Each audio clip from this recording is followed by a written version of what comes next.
Vote కలిగిన ప్రతి భారతీయుడు ప్రజాస్వామ్యంలో భాగస్వామ్యమై ఒక మంచి పాలన ప్రజలకు అందేలా చూడటానికి ఓటు హక్కును వినియోగించుకోవాలని తహసీల్దార్ భాగ్యలక్ష్మి పిలుపునిచ్చారు.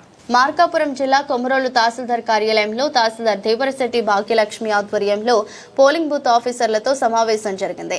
ఈ నెల 25వ తేదీన జాతీయ ఓటర్ దినోత్సవ నిర్వహణపై చర్చించారు. రేపటి రోజున ప్రతి బూత్ లెవెల్ ఆఫీసర్ వారి పోలింగ్ బూత్ వద్ద ప్రజలతో కలిసి జాతీయ ఓటర్ దినోత్సవం విజయవంతం చేయాలని తెలిపారు.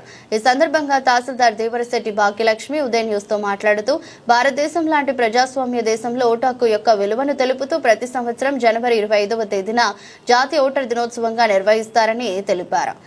అనంతరం ఓటర్ కార్డుల సవరణల కోసం దరఖాస్తులు స్వీకరిస్తారని తెలిపారు. కావున మండలంలోని ప్రజలందరూ కూడా జాతీయ ఓటర్ దినోత్సవంలో పాల్గొని విజయవంతం చేయాలన్నారు. ఈ కార్యక్రమంలో డిప్యూటీ తహసీల్దార్ వెంకయ్య, బిఎల్ఓలు ఇతరులు ఉన్నారు.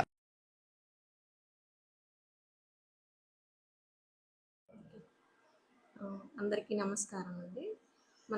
మన భారత ప్రభుత్వం వారు ప్రతి సంవత్సరం జనవరి 25 నేషనల్ ఓటర్స్ డే అనేది మనం నిర్వహించుకుంటున్నాము.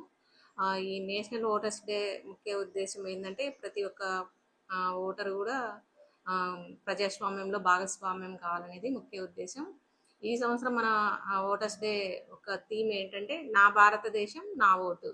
అంటే ప్రజాస్వామ్యానికి ముఖ్య కేంద్ర బిందువు అంటే ఓటరే. కాబట్టి ప్రజలందరూ కూడా ఓటు వేసి బలమైన ప్రజాస్వామ్యాన్ని నిర్మించాలనేది ముఖ్య ఉద్దేశం. కాబట్టి ఈ ఓటు గురించి ప్రజలందరికీ తెలియజేయాలన్న ఉద్దేశంతోనే మనం ప్రతి సంవత్సరం కూడా ఈ ఓటర్స్ డే అనేది నిర్వహించుకుంటున్నాము. ఇందులో భాగంగా ప్రతి బూత్ లెవెల్ ఆఫీసర్ కూడా బిఎల్ఓ అనేవాళ్ళు వాళ్ళ పోలింగ్ స్టేషన్ దగ్గర ఈ ప్రతిజ్ఞ అనేది చేయటం జరుగుతుంది. అలాగే కొత్తగా ఎవరైనా ఓటుకు దరఖాస్తు చేసుకుంటే ఆ అప్లికేషన్స్ కూడా స్వీకరిస్తాము. కొత్తగా ఏమన్నా ఎపిక్ కార్డులు ఉంటే కూడా అవి కూడా మనం ఓటర్కి అనేది ఓటు కార్డు అందజేస్తాము. అలాగే స్టూడెంట్స్ కానీ కొత్త ఓటర్లు ఎవరైనా ఉంటే వాళ్ళని సన్మానం చేయటం అలాంటివి జరుగుతుంటుంది. ఇదంతా కూడా ఓటు గురించి అవగాహన కల్పించడం కోసం మనం ఇది చేస్తుంటాము.